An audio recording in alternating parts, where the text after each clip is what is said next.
Here I'm talking about sowing and showing you sowing and planting into undug beds with compost on top, and I'm just lightly raking the compost to break up any lumps and create enough fine tilth between the lumps for sowing seeds into. In this case it's going to be carrots, and there's still a few big lumps on top, a few more than I would like, and because it's dry I'm happy to just walk on the bed a bit to break up these lumps with my feet.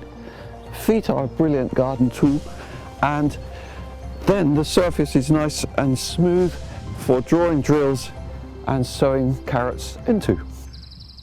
I'm drawing out a drill using my copper hoe, and into this composted surface with the firm soil underneath I'm going to drop some carrot seeds.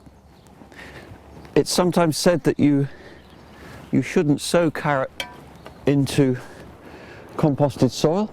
Actually, it's fine, you can do that, because the carrot germinates in the compost and then sends its root down into the undisturbed soil below, and we can see when it grows that it's not been bothered by the compost to make it fork.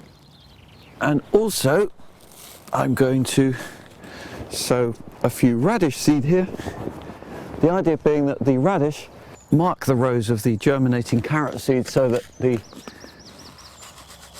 carrots are more visible. Because the carrots take quite a long time to come up, the radish being very fast to germinate help the gardener to see where the carrot seeds are sown.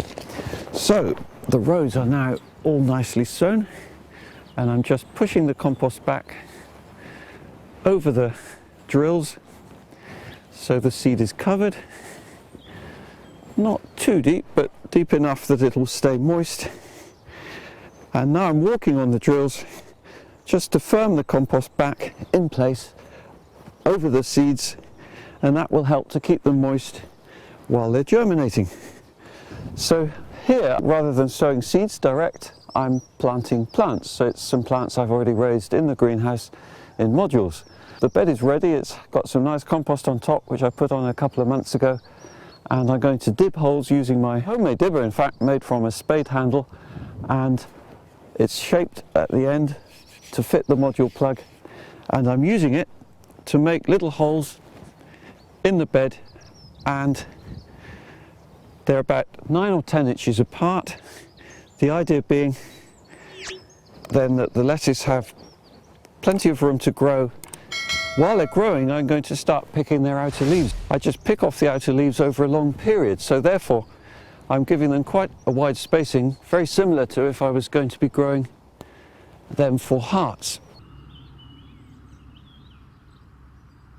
So now I'm putting in these plug plants which I've raised in module trays. They're small lettuces which are 6 weeks old in this case. Sometimes they can be 4 weeks old, it depends on the time of year. This is late winter still, very early spring, so they've been growing quite slowly in cool temperatures in the greenhouse.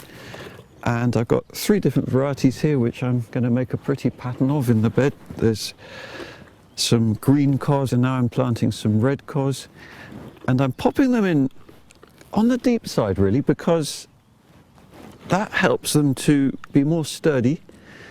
They're going to have fleece on top, so that'll help protect them a bit from being blown around by winds and even under the fleece.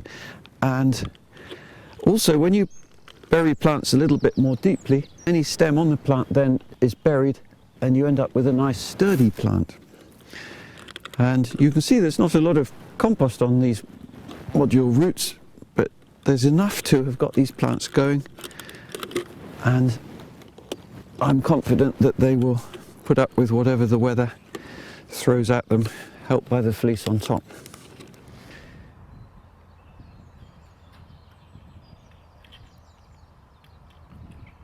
So this fleece is covering some plants which I planted here 2 weeks ago, and they were module raised plants from the greenhouse which I put in and then covered with the fleece, and you can see how they're very happy to grow with fleece sitting directly on top of them. There's pea plants here, cabbage, and further along we have beetroot plants, and further on there's some onions and shallots. So the fleece is keeping the cold wind off the plants and helping them to grow.